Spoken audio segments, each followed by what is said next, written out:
Hello and welcome to the Self-Care Workshop. This workshop is the second of a four-part series, which is called Nourishing the Mind, Body, and Soul. My name is Natalie Healy. I'm an intake service coordinator with Wellness, and I'm glad that you have joined us. Some of the outcomes for our session today include learning practical ways to take care of ourselves. We're going to understand the importance and necessity of self-care. We're going to identify some self-care options that will work for you.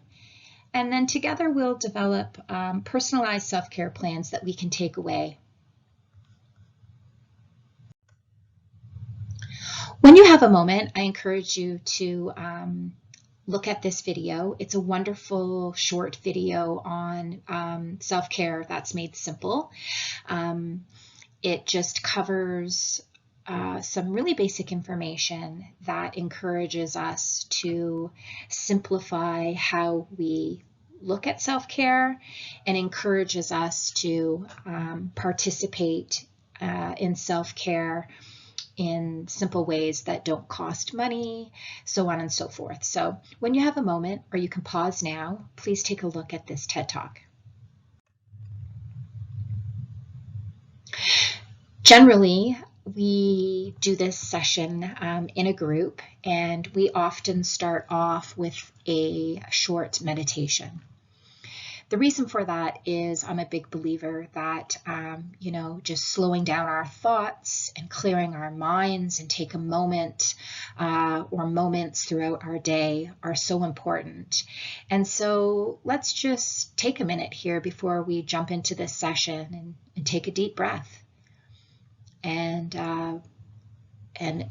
breathe out and drop your shoulders, soften your jaw, and just really be present here today.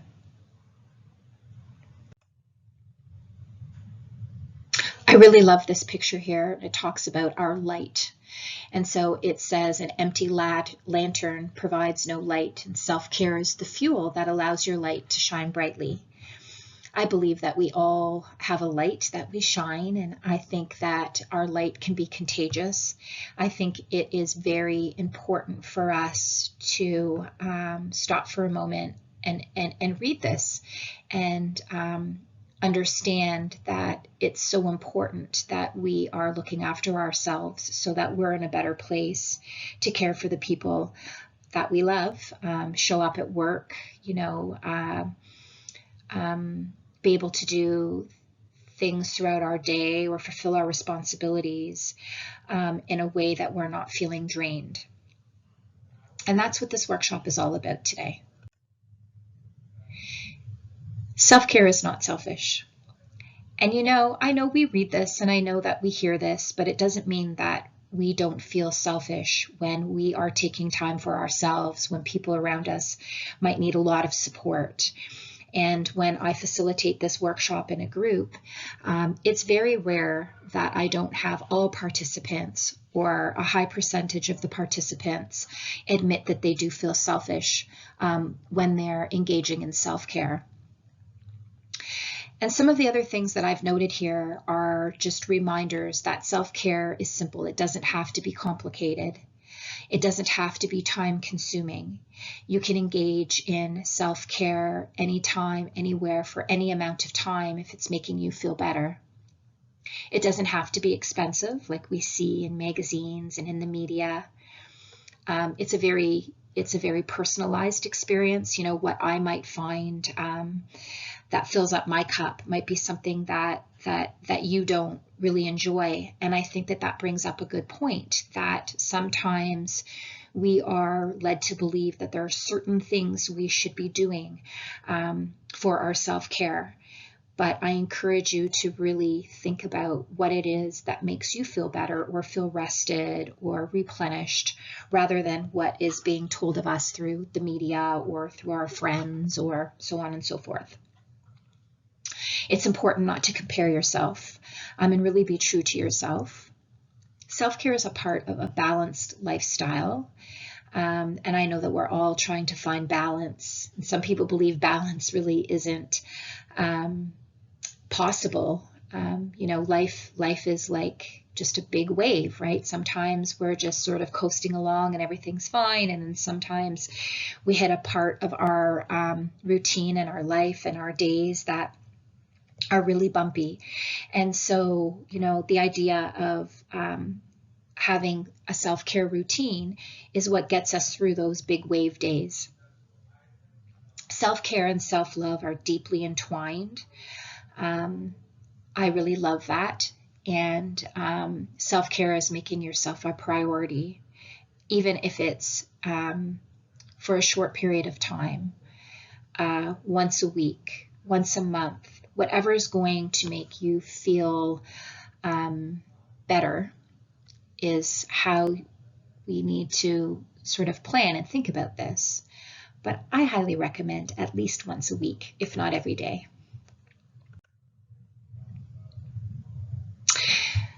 So I am recording this session for you in my home during COVID. And I like this little picture that I found here that says self-care is the new going out.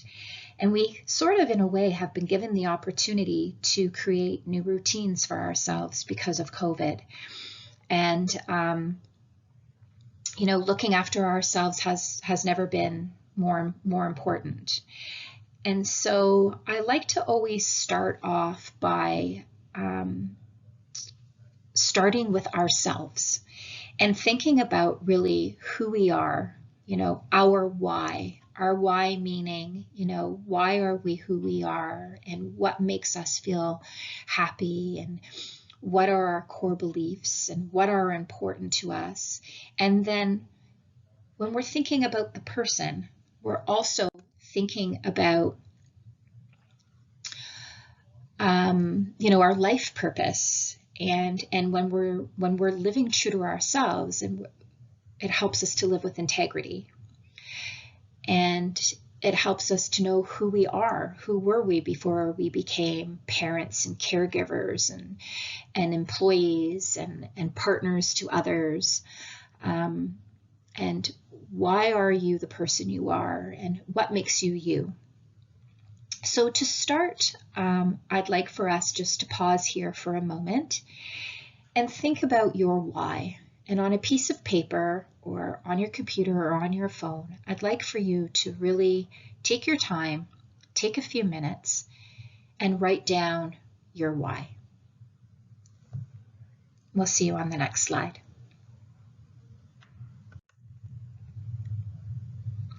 So just put that aside, and we're going to add to that sheet or where you've written down your whys. We're going to add to that as we go through this session together.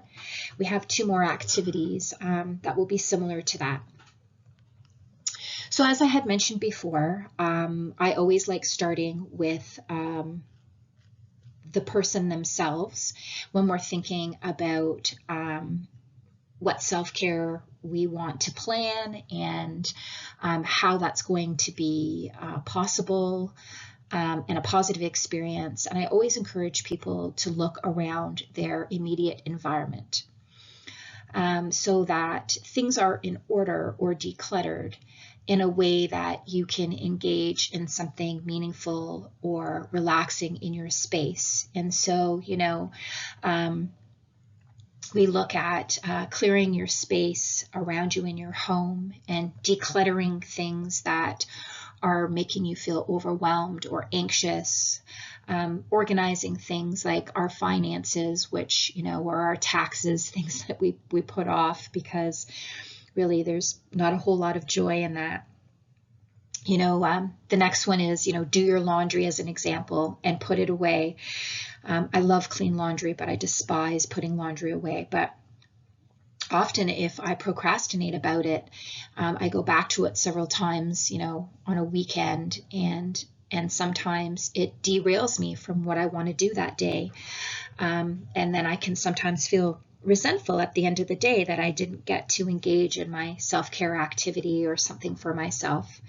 So these are just reminders to sort of do our best, if and when possible, to keep things around us organized so that it gives us more time or windows of opportunity to be able to take a break.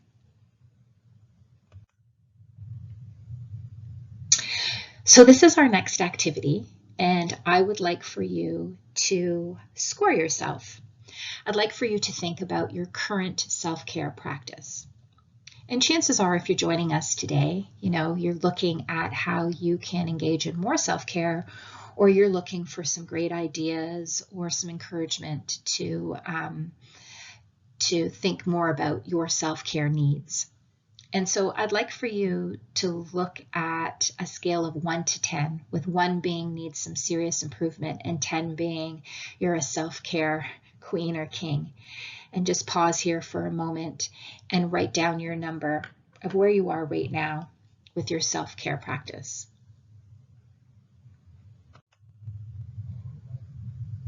Okay, so let's get into it here. We'll start by sort of the nurture part of self-care, and this is the feel-good stuff. So this is the stuff that the media tells us that we should be doing to make ourselves feel better. And as I had mentioned before, I think that it's important that you really are doing things that you enjoy. So I'm not suggesting that these things are not wonderful self-care activities. I love a bubble bath. I love to have a pedicure. These are really things that make us feel better physically. So some of the things I've written here are bubble baths and manicures and facials, a massage, these things that sort of are like a treat. And then, I've written here, buy yourself flowers, because I have a really great friend who buys herself flowers every week. And, she just goes to the grocery store and buys a bundle of something that's cheap and cheerful. She brings them home and puts them in a vase. And she loves this. That makes her feel happy. It brings her joy. It sparks joy for her. So, those are some of the things that came to mind for me, were sort of the fluffy, fuzzy, feel-good stuff. And I just wanted to mention here in the presentation that it's all intertwined, right? Interconnected. So our being, is made up of our body and our mind and our spirit. And so we're thinking about wellness as a whole. We're thinking of, the importance of nourishing all of our needs. And so self-care may not always look the same. It might be just saying to yourself, what do I really need less of, and what do I need a little bit more of to make myself feel a little bit more grounded. And we're going to start talking about all of these different areas: sleep, movement, nutrition. They're all connected. I know that sleep is a big topic. And I know that over the years of working with families who have children with special needs, sleep is not something that we get a lot of. I remember when I had kids, my grandma telling me that I will never sleep again the same way. And I have to admit, she was right. And I know that it can bring up a lot of emotion. So, there's a lot of questions about sleep. Are they, when you first have a baby, are you sleeping? Are you sleeping through the night? Is the baby sleeping through the night? It's a question we ask always in our intakes, when we're trying to coordinate services for our clients. We always look at sleep because it's such a big part of our well-being.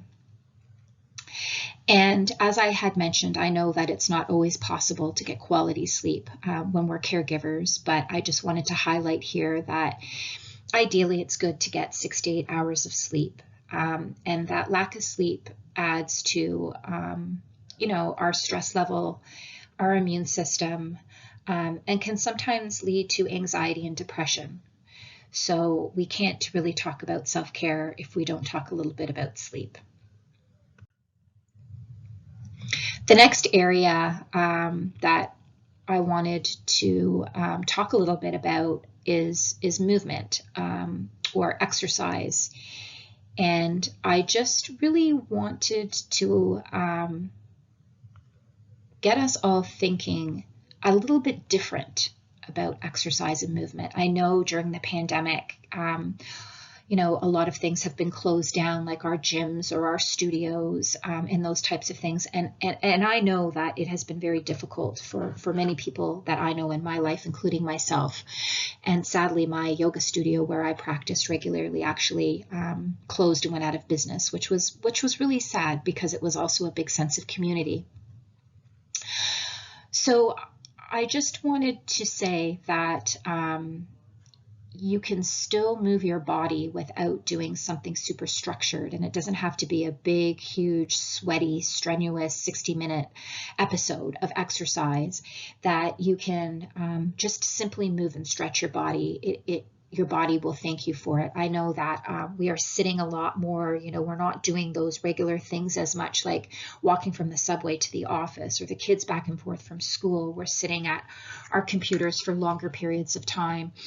And, it takes a toll on us. So just thinking about maybe doing some videos at home or turning on some music or going for a nice walk, maybe jumping with the kids, going for a big hike. And, if you can get 15 or 20 minutes of some nice movement, not to be so hard on yourself, but just look at ways that you can get your body moving in your day. We are what we eat. And that is just the truth. I love this picture. This is a fridge that one day I hope to have this beautiful fridge, so organized, filled with lots of different colored fruits and vegetables. And really, I just want to have you take a moment and just remind yourself and be mindful of the importance of what we put in our body every day. And that if we can be a little bit more mindful of what we're eating, why we're eating, when we're eating, it can make a big difference in our overall health and well-being. And the next session to this series is nutrition. It is facilitated by Megan Blunt, who is my coworker at Surrey Place, and she's also a holistic nutritionist. And if you have the opportunity to do her session, it really is beneficial.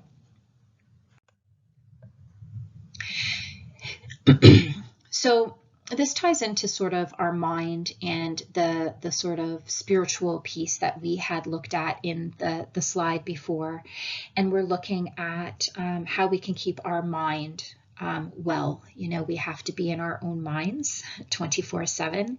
And it's important that we look after our mental health. It's never been more important. We know that mental health, there was already a mental health crisis before the pandemic, and we know that it has taken a toll on many people, and people in our family and people that we love, our neighbors, our family members.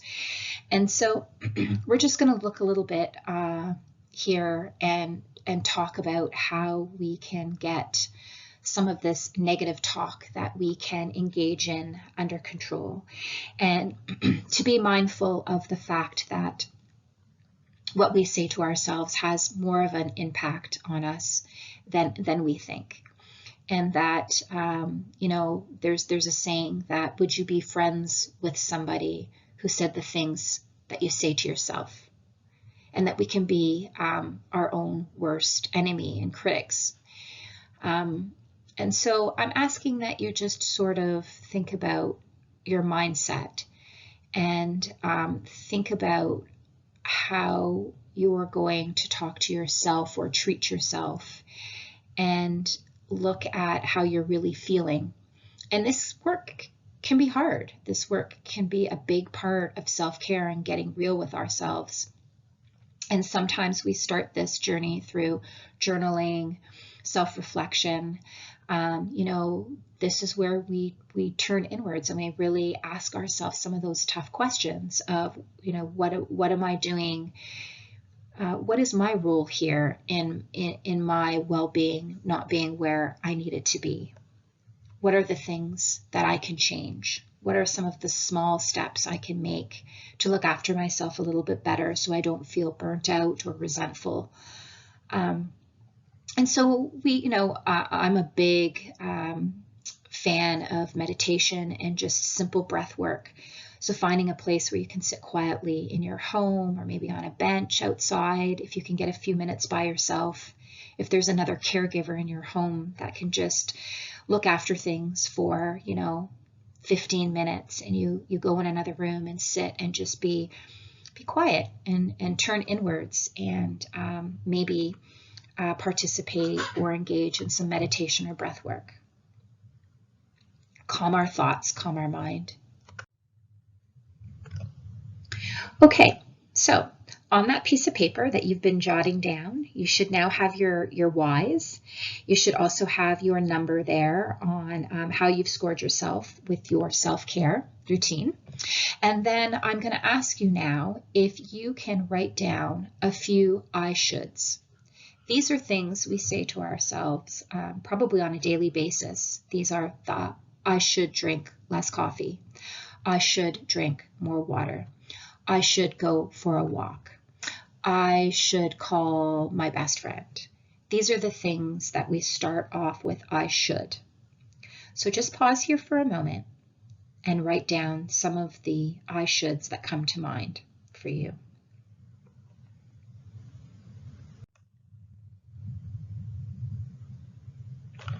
Going back to our well-being, our mental health, our well-being, some of the things that we're saying to ourselves, I just wanted to quickly talk about,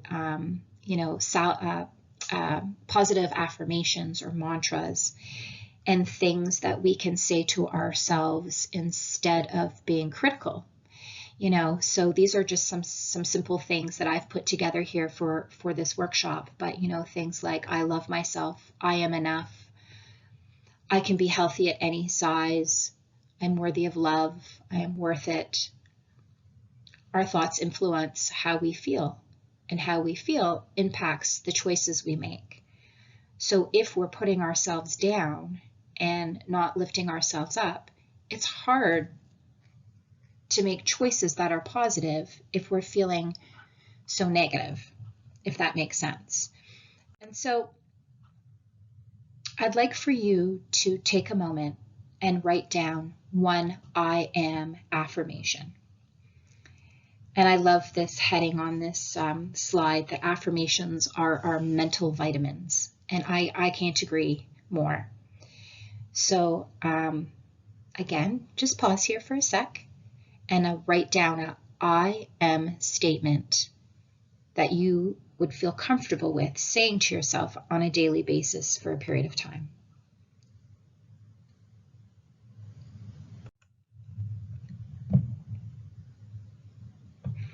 Okay, so we're going to talk a little bit about spiritual self-care, things that fuel our soul. And this is going to really be an area that looks different for everybody. This is about connecting with something that is bigger than us. And so that might mean meditation for some. That might mean praying for others. It might be attending group or religious gatherings. It could be meditation and mindfulness through yoga. It could be a hike in nature. It could be sitting quietly by water. Whatever this looks like for you, I encourage you to think about when was the last time that you took time to connect in any of these ways. Is it an area that you would like to learn more about or get back to, do more of? Sitting down and realizing that life is more than the day-to-day grind of things or bills or work or all these things, to be able to sit and really be mindful and look around at some of the beauty that's around us that we don't notice. Spiritual self-care involves relaxing and getting in touch with your beliefs, which is important for developing healthy coping skills. It's also about connecting with your highest self and setting intentions. This idea of energy, putting energy out or into things that are important to you.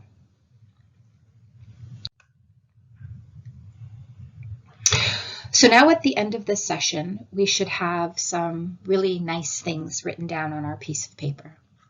We should have our why, and I encourage you to read over those to sort of get grounded in this process of trying to start having a richer self-care routine. And where you have written down your I shoulds, I ask that you turn one of those into a I will. So for example, if you have written, I should drink less coffee, I would like for you to change one of those things into, I will drink less coffee. And really pick something that's true, something you can see yourself doing, something you can get excited about changing, something that you know is going to be a positive change for yourself. And then I'd like for you to read your mantra. And so going forward, I would encourage you to write this out on a piece of paper now that you have your why, your I will, and your mantra, and put it somewhere where you can see it every day. And sort of use these words as your anchor. And as you go through your day, don't get caught up in old behaviors or old routines, that you can look at this as a reminder to do something kind for yourself when you've got the time to do it, and to prioritize it, because you are just as important as everything else around you. Thank you so much for joining us. If you could kindly take a moment and do our survey, that would be wonderful. We always want to be sure that we are creating content that is helpful for our clients and our families and our community. And I just want to thank you so much for being a part of this with me today. And I hope that you have a great day. If you'd like to join other sessions, whether they're pre-recorded or virtual or live once we get to that point, please be sure to check out our site, our calendar of events, and we look forward to seeing you again. Take care.